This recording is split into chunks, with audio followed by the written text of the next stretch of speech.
नमस्कार दोस्तों, मेरा नाम अंकित द्विवेदी है। मैं मनोवैज्ञानिक हूँ प्रतापगढ़ से। स्वागत करता हूँ आप लोगों का अपने इस यूट्यूब चैनल पे। दोस्तों, आज हम बात करेंगे एग्रेसिव ऑब्सेशंस के बारे में। दोस्तों, ये ओसीडी का ही एक पार्ट है, लेकिन इसमें क्या होता है, इसमें सिर्फ ऑब्सेशंस होते हैं, इसमें सिर्फ विचार आते हैं, कोई कंपल्सन नहीं होता। कंपल्सन जो होता है वो मेंटल लेवल पे होता है, वो बिहेवियर में शो नहीं होता। आप ऐसे समझ सकते हैं जैसे पेशेंट के मन में बार बार ये ऑब्सेशंस आ सकते हैं, ये विचार आ सकते हैं कि कहीं हम कुछ ऐसा ना कर दे जो हमारे लिए हानिकारक हो, कहीं हम स्वयं को नुकसान ना पहुंचा दें, कहीं हम कुछ ऐसी एक्टिविटी ना कर दे जो हमारे जीवन के लिए खतरा हो। या हो सकता है कि ये ऑब्सेशंस इसके विपरीत भी आ सकते हैं। ऐसा ऑब्सेशंस भी आ सकता है जैसे हम किसी और को नुकसान ना पहुंचा दें, किसी और का नुकसान ना कर दें, किसी और को ना मार दें, पीट दें या कुछ भी कर दें। ऐसा कुछ ना करें कि जिससे किसी और को नुकसान हो।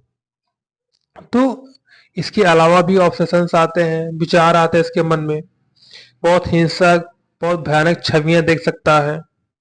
हो सकता है कि वो ऐसा देखे, ऐसी छवि देखे जैसे ट्रेन के सामने चल रहा है, किसी को धक्का दे दिया, कुत्ते को लात मार दे रहा है, चर्च में चिल्ला रहा है, चलती हुई कार से कूद रहा है। तो ऐसे हिंसक इमेजेस उसके मन में आ सकते हैं। और ये इमेजेस क्या होते हैं, बार बार आते, वो नहीं चाहता ऐसे इमेजेस को लाना, लेकिन उसकी इच्छा के विपरीत ये इमेजेस उसके मन में बार बार आते हैं। ये भयानक और ये हिंसक छवियां उसके मन में बार बार आती रहती हैं, और वो उसके मन में बहुत ज्यादा एंजाइटी क्रिएट कर देती हैं। इसके अलावा भी विचार आ सकते हैं जैसे वो कोई अश्लील बातें ना कर दें, अपमान करने का डर होता है।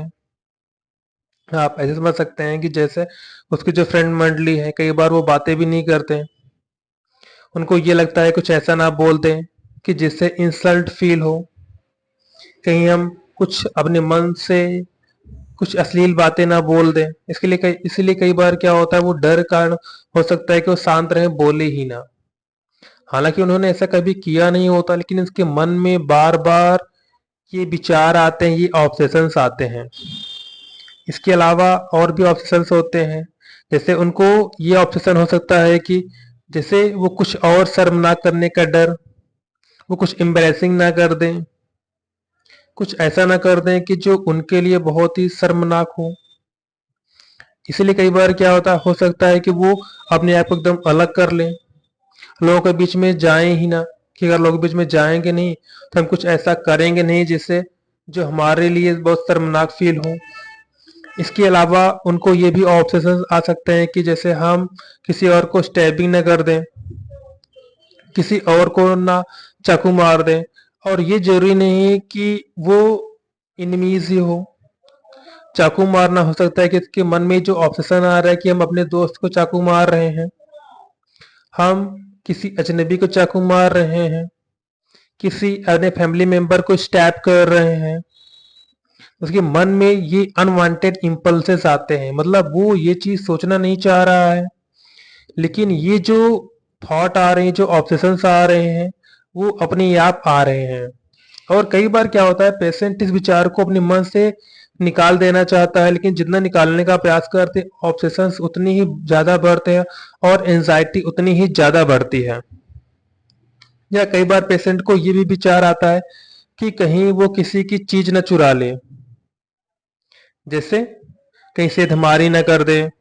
या कई बार पेशेंट को ये लगता है कि जैसे अगर वो मान लीजिए कोई बिजनेसमैन है या शॉपकीपर है, तो उसका कोई सामान कोई चुरा के ना ले चला जाए। या ये भी ऑब्सेशंस आ सकते हैं कि जैसे कोई हमारा सामान लेके चला गया और बिल का पेमेंट नहीं किया, हालांकि उसे पता है कि हाँ ऐसा कुछ भी नहीं हुआ उसने। आप ऐसे समझ सकते हैं कि मान लीजिए उन्होंने अपने शॉप पे कैमरा लगा दिया है और वो चेक भी कर लिया कि हाँ ऐसा कुछ भी नहीं हुआ, लेकिन वो विचार उनके इच्छा के विपरीत आ रहे हैं। या आ सकते हैं कि कोई चुरा तो नहीं ले गया, कोई ऐसा सामान लेके चला गया जिसका भुगतान ना हुआ हो। तो ये ऑब्सेशंस उसके मन में क्या होते हैं, बार बार आते हैं। वो ऐसा नहीं चाहता, फिर भी उसके मन में ये बार बार आता है। कई बार से ये भी ऑब्सेशन आता है कि वो दूसरों को नुकसान पहुंचाएगा क्योंकि उन्होंने पर्याप्त सावधानी नहीं बरती। आप ऐसे समझ सकते हैं कि जैसे अगर कोई नुकसान हो गया है, वो नुकसान क्यों हुआ, या मैंने उसका नुकसान क्यों किया, क्योंकि उसने क्या किया, सावधानी नहीं बरती। अगर सावधानी नहीं बरती तो क्या होगा, जाहिर सी बात है नुकसान हो जाएगा। और वो नुकसान किसी को भी हो सकता है, चाहे उसके परिजन हो या अन्य हो, कोई भी हो। इससे लोग कहते नहीं है कि आप सावधानी से आप गाड़ी चलाइए, नहीं तो क्या होगा, एक्सीडेंट होगा। तो ये चीजें क्या है, ये तो नॉर्मल है, सभी को पता है सावधानी से नहीं चलाएंगे तो एक्सीडेंट हो जाएगा। लेकिन अगर यही विचार अगर आपके मन में बार बार आए तो कहीं एक्सीडेंट ना हो जाए, हम बहुत केयरफुल होकर गाड़ी चलाएं, अगर आप ये विचार बहुत ज्यादा है फिर क्या होगा, आप गाड़ी नहीं चला पाएंगे। क्योंकि आपका सारा ध्यान क्या है, फियर पे है, वो वाहन चलाने पे नहीं है।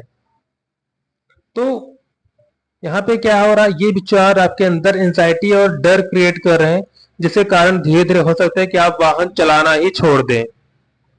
या ये भी ऑप्शन आ सकते हैं कि जैसे कहीं पे कोई चोरी हो गई हो और उसकी जिम्मेदारी कहीं आप पे ना आ जाए, कहीं पे आग लग गई है, जिसका जिम्मेदार कहीं आपको ना ठहरा दिया जाए, आपको पता है कि हमने नहीं किया था, ऐसा नहीं होगा, लेकिन आपके मन में ये विचार बार बार आ रहे हैं।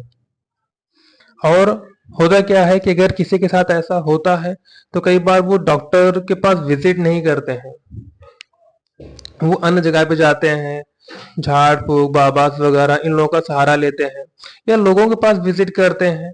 और कई बार क्या होता है, लोग इनकी बात धीरे धीरे सुनना भी वो अवॉइड करने लगते हैं, क्योंकि लोग कई बार होता क्या है कि इनको बताते हैं कि ये सारी बातें जो है बेकार की बातें हैं, आप अपने मन में नहीं लाइए। लेकिन ये सारी बातें कोई जानबूझ के नहीं लाता, ये जो इमेजेस इसके मन में बार बार आ रहे कोई जानबूझ के नहीं लाता। तो यहाँ पे जरूरत होती है कि जो आप इधर उधर भटकते हैं, जरूरत होती है एक प्रोफेशनल के पास जाएं, ताकि समय रहते आप ट्रीटमेंट लें, और आपके उपचार में, आपके ट्रीटमेंट में वो कम समय लगे। क्योंकि जितना आप डिले से पहुंचेंगे, जितना लेट करेंगे, होगा क्या, उसकी ठीक होने की प्रक्रिया होगी वो भी क्या होगी, उतनी ही स्लो होगी। और जो आप सफर कर रहे हैं इस प्रॉब्लम से, इस मेंटल इलनेस से, इस ओसीडी से, इस फोबिया से, इस एंजाइटी से, तो आपको उतना सफर भी नहीं करना होगा। और अगर किसी को ये बीमारी है तो यहाँ पे सबसे पहले आपको विजिट करना चाहिए साइकोलॉजिस्ट पास, काउंसलिंग लेके, साइकोथेरेपी लेके। और हो सके तो आप साइकियाट्रिस्ट से भी मिलिए, उससे भी दवा लीजिएगा, दोनों का कॉम्बिनेशन यूज करेंगे तो आप बहुत जल्द ही इस समस्या से बाहर आ सकते हैं। अगर आपको कोई नहीं मिल रहा तो आप गूगल पे सर्च कर सकते हैं कि आपके जिले का बेस्ट साइकोलॉजिस्ट या बेस्ट साइकियाट्रिस्ट कौन है।